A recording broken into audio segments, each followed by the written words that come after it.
Tai Knauf Insulation mineralinė vata pasižymi tuo, kad jos plaušas yra ilgas. Jeigu vatą reikia lenkti, sprausti, ji nelūžinės, netrupės kraštai patys ir ypač kai reikia įsprausti konstrukciją, vatos turi būti 1 cm plačiau negu išmatuotas atstumas konstrukcijoje. Jis įspraudžia, užpildo visą konstrukciją ir, kaip matote, puikiai laikysis joje.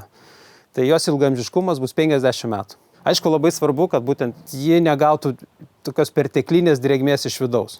O atsiradę mitai dėl to, kad vatas sukrenta ir panašiai, tai taip, prieš turbūt 15 metų statyti namai, kada nebuvo visiškai jokios technologijos, kada šičia turime tarpą, tarkim, 61 vata 60 ir iš kažkur tai atsiranda tas centimetro tarpas ir ta vata nesilaiko, jinai ten šniuriuojama, garo sluoksnis tada net nebūdavo naudojamas, niekas nesuprato, kas tada dalykas yra. Prieš 15-20 metų vata būdavo sumontuota, bet nebūdavo įrenginėjamas garo barjeras. Tai tiesiog iš vidaus į pačią vatą patekdavo drėgmė ir jeigu drėgmės būdavo perteklinė, kaip pavyzdys virtuvėje, vonioje, sanmazguose, tai vata tikrai sudrėgdavo ir žiemos metu ji tiesiog paprasčiausia sušaldavo.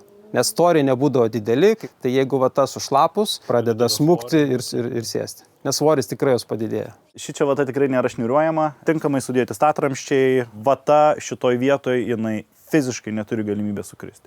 Tai jokie šniuravimai nėra reikalingi. Jeigu kalbant apie stogą, kur mes turime šlaitą, tai šlaitinėse lubose vėlgi mes šniuravimų nedarome, nes yra užtempiama garo plėvelė, papildomai subrusuojama, tai pati vata teoriškai jinai kaip ir sukristi neturi galimybės, bet mes tokį dar įrengiame kaip ir papildomą stabdį, kad vata laikytųsi. Perdangoje mes vatą naudojame, šičia jinai naudojama yra ne šiltinimui, bet naudojama grinai kaip garso izoliacija tarp 1 ir 2 aukšto. Šitoj vietoje vata yra lygiai taip pat įspraudžiama į konstrukciją, tačiau čia jau mes turime aišku mažesnį tarpą ir daugeliu atveju perdangoje jau naudojame ruloninę vatą tam, kad būtų kuo mažesnės vatos išmetimo atliekos. Pačios vatos nešniuruojame, nes papildomai yra montuojamas metalinis karkasas, tai realiai pati vata jinai susėda, pasideda ant metalinio karkaso. Jeigu montuojame vatą, kur storis daugiau negu 10 cm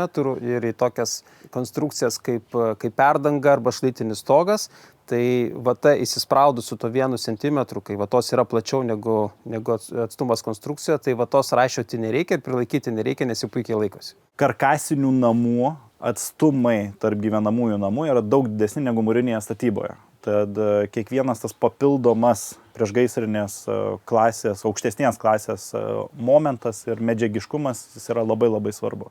Nors pats produktas yra ir ekologiškas, tvarus, pagamintas iš natūralių medžiagų, bet pasižymi aukščiausią reakciją į ugnį klasę, tai yra A1. Jeigu nedaug dievė atsitinka taip, kad plinta ugnis, gaisras yra, tai pačia medžiaga, pačia vata ugnis neplis. Jinai smilksta, bet jinai nedega. Ir kas yra svarbiausia, jeigu lyginti su kitomis technologijomis, kad gaisro metu iš medžiagos neįsiskiria jokie kenksmingi dūmai, kas yra labai pavojingiau negu už pačią ugnį. Ir leidžia pasišalinti žmogų iš patalpos. Bankai šiuo metu, kreditoriai į karkasinį namą, sakyčiau, tikrai žiūri labai nuolankiai.